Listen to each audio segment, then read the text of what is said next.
asalaamaaleykum wa rahmatulah ñu ngi leen di siyaar di leen bëgg tey nag dañu bëggoon a def benn genre synthèse bu ndaw si système de gouvernance bu ñu xam ne moom la ñuy gouverner tey en 2021 ak gouvernement bi nga xam ne moom moo fi nekkoon ñu doon wax gouvernement colonial. ñaari gouvernement yooyu boo comparé tuuti xool seen façon doxalin ak seen i nu ñuy jëfee. Bu dee yaa ngi def taxaw seetlu bu ndaw rek da ngay xam ne ñaari gouvernement yi dara wuute lut leen bien vrai que bële c'était avant l'indépendance et après l'indépendance man dama jàpp ne c'est le même gouvernement qui est là. lu tax ma ne c'est le même gouvernement qui est là mooy que gouvernement colonial ñoom dañu jóge woon seen réew muy ay tubaab nit ñu xees ñëw si suñ réew yi ñëw fekk ñu fi suñu maam ñu ngi yor ay or ay diamant maanaam ay richesse yu bëri quoi ñu ñëw di ñu noot jaay ñu doole. nangu richesse yooyu noonu di ko jëriñoo yemuñ ci loolu mais après dañu doon toroxal di ñu bunt xatal jiituñu quoi lu leen neexoon rek moo doon daw indi fi seen i loi teg ak seen système gouvernemental teg di doxal bi loolu wéyee loolu yàgg ñu dem ba benn instant ñu xam ne loolu mënut a wéy ñoom ñu ne dañu préférer retirer wu bàyyi fii ñi nga xam ne ñooy nit ku ñuul ñu bàyyi leen seen bopp maanaam feral leen biñ ñu bàyyee suñu bopp ñu gis ne suñ njiit yi ay nit ñu ñuul lañ ñoom ñoo ñëw ñu vote dem élection voté ñu nekk ñu jiite ñu quoi ñoom ñu defar seen gouvernement yor seen programme di doxal boo xoolee seen i jëfalin tamit seen i doxalin mooy dañuy ñëw noot askan wi jël seen i richesse comme ni ko tubaab bi doon def nangu seen i àll gérer ko mais duñ ko nangoo par force parce que dañuy ñëw si voie légale quoi di la wax ne élection lay kii mu jaar foofu mais dañuy ñëw toog ci sa richesse yor ko ba pare di la noot quoi di la noot doo wax doo am liberté fu leen neex ngay xool lu leen neex ngay def wa illaa am leneen lu la si fekk mooy ay daan boo xoolee donc boo comparé c'est les mêmes faits c'est le même style même système de gouvernance moo fi nekk donc dara changé wu fi te boo xoolee sax boo xoolee tubaab yi bi ñu fi nekkee daanaka sax moo xawoon na tane tuuti parce que tubaab lu mu la xañ tubaab mën na la xañ sa liberté tubaab mën na la xañ sa àq ak sa yelleef d'une part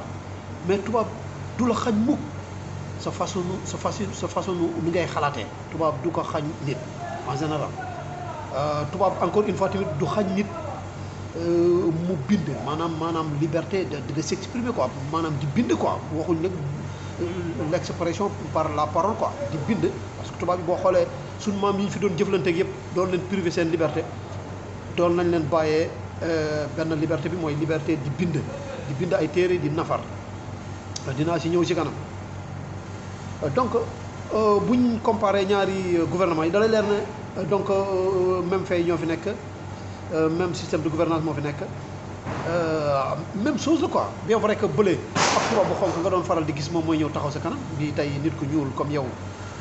bi nga xam mooy taxaw jiit si kanam mais façon même doxalin la en plus de cela boo xoolee affaire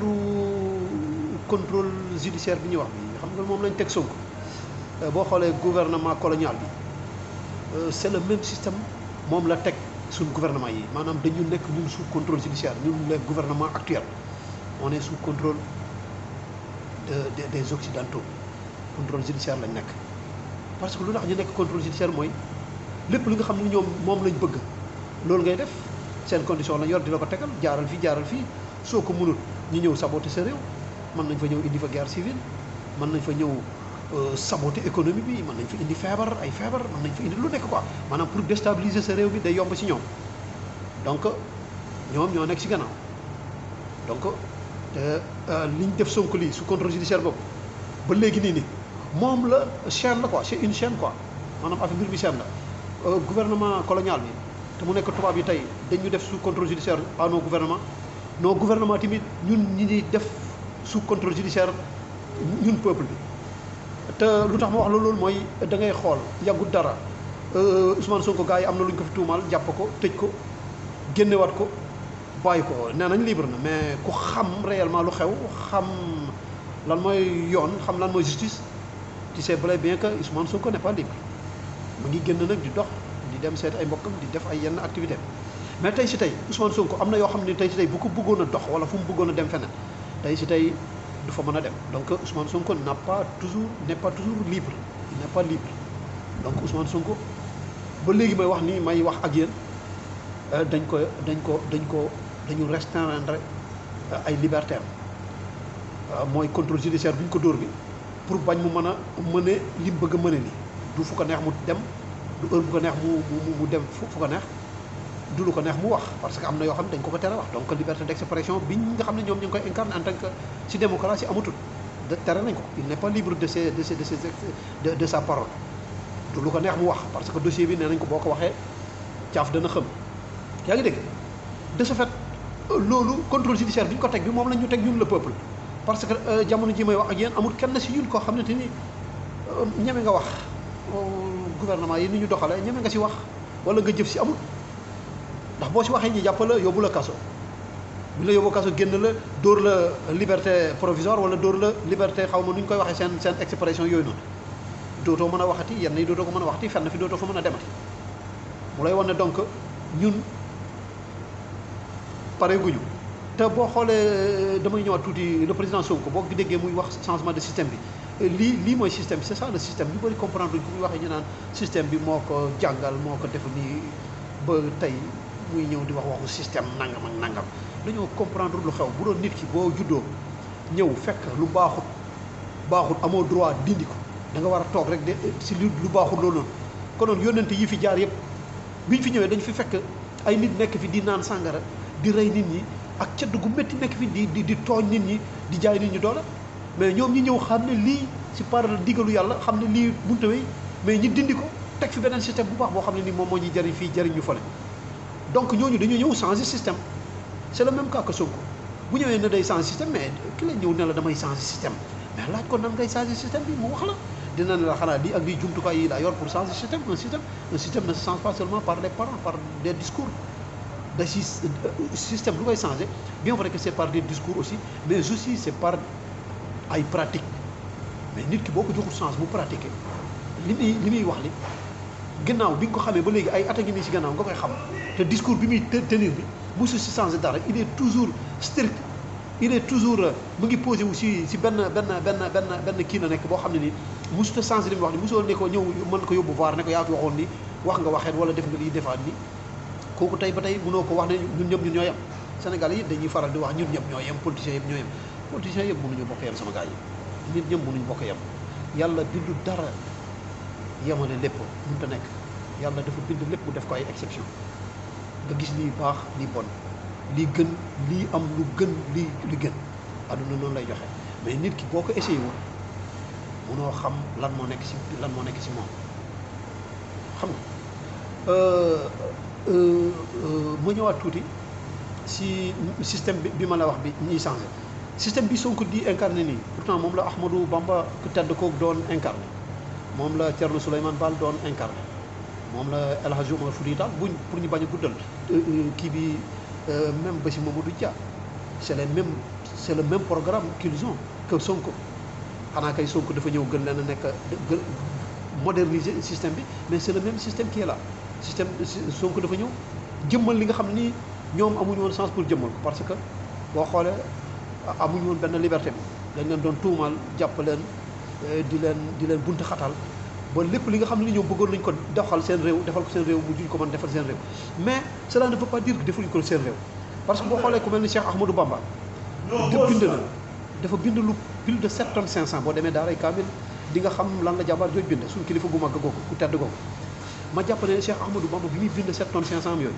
cela ne veut pas dire que da ko bind rek pour nous divertir pour bind rek pour bind mais dafa am loo xam ne ni moom xamoon na ne liberté munu ko may mu fësal ko mu jëmmal ko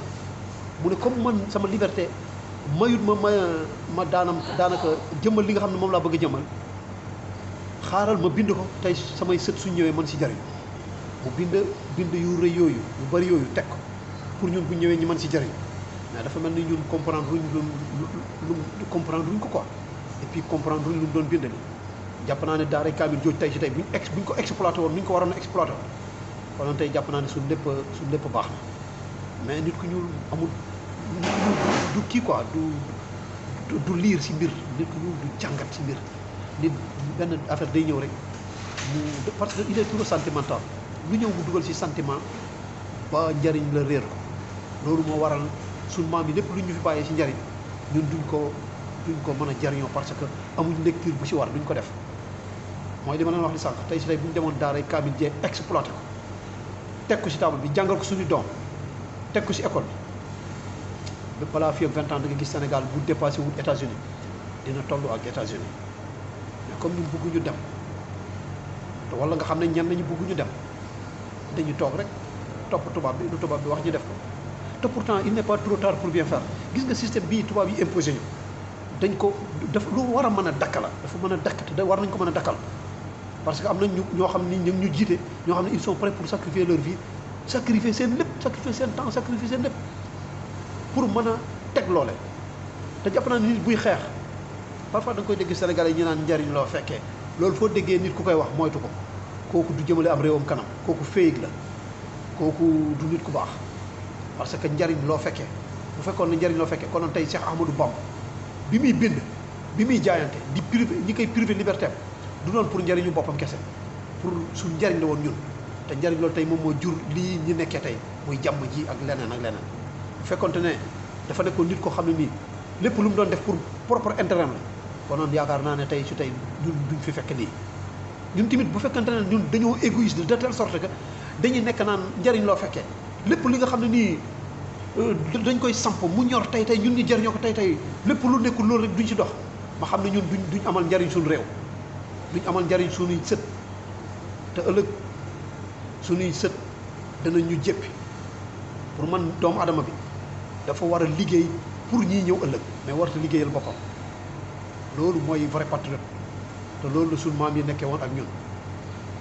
ba tey ñun lañ fi fekk kës néew ñu fekk ko fi ñu waroon ko évoluer améliorer ko mais ñu toog mel ni dañuy gën a jëm maanaam dañuy gën a arrière quoi ñu war a jóg saafara lii sa waay gars yi nooteel gi métti na sa waay nekk si benn sim réew amoo droit wax amoo droit ñaxtu amoo droit def dara yow toog rek ñu jël sa alal di ko pasar di ko def nekk mënoo faju mënoo jàng bu baax ah mais nga nekk si dans une vraiment misère boo xam ne nii kenn mënu ko natable nga war a toog dindi loolu nga toog rek di seetaan ba kañ léegi dañuy toog rek ba kañ quoi te gis nañ pourtant ñi nga xam ne nii ñoom ils sont prêts pour jiite ñu pour ñu xeex lii saafara ko mais dañuy toog rek quoi ba kañ gars yi jot na ñu changé sama gars yi vraiment lii métti na quoi lu nekkee ni métti na da ngay wax ba sa xol jeex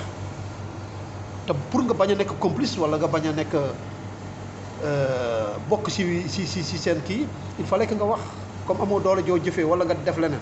loo man rek mooy wax métti lu ko naqarlu ko nga man pour ëllëg say sët suñ ñëwee dañ ne ah sama maam kat bi mu amutoon doole tamit génnoon na waxaan génnoon na naqaru na ko donc sa jaan dina wàcc d'une part donte buggee wuñ ko woon noonu mais dafa fekk amuñu doole amuñu yenn possibilité yi lii rek lañ mën donc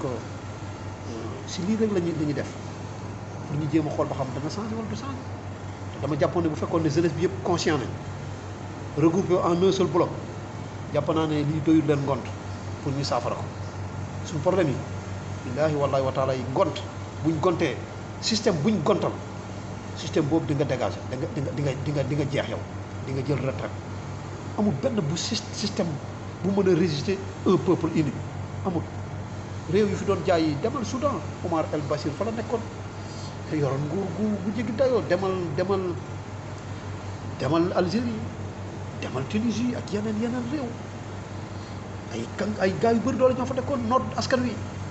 di leen torturer kenn du wax kenn du saxat ñoom ñoo ñu gënoon a sonn sax xam na ñun sax ñun d'ailleurs ñi ngi xaw a kii tuuti mais ñoom ñëw wuñu woon wax ñun wuñu woon def dara dañu woon nekk toog mais biñ sonne biñ jógee mobilisé xam ne du dëgg du yàgg biñ jógee jàpp naa ne am nañ saafara ñi nga xam ne ñoo leen doon noot jàpp naa ne dem nañ seen yoon ñenn ñi ñu ngi biir prison ñenn ñi nee nañ fes ñenn ñi sax faatu nañ ma jàpp ne ñun buñ toogee di xaar wala di xalaat si nooteel la ñuy dee suñu sët bu ñëwee si nooteel la ñuy dee moomu njaam gi mosu fi jóg ba léegi may wax ak yéen nii en 2021 nous sommes des esclaves chez nous ñun ay jaam lañ te loolu pour ñu dindi ko il faut ñu dagg buum bi te buum gi kenn du ko dagg ku dul ñun surtout la jeunesse ñun kese ñu ñoo mën a arrêter les choses là dire stop c'est fini on en a assez on en a marre mu jeex takk mais si on n'est pas prêt on va mourir comme ça on va mourir avec des chaînes on va mourir sans liberté on va mourir comme ça quoi en grosso modo nii la ñuy dee quoi si nooteel te ñu koy def ñi ay nit lañ comme ñun ay nit ñooñu koy def comme ñun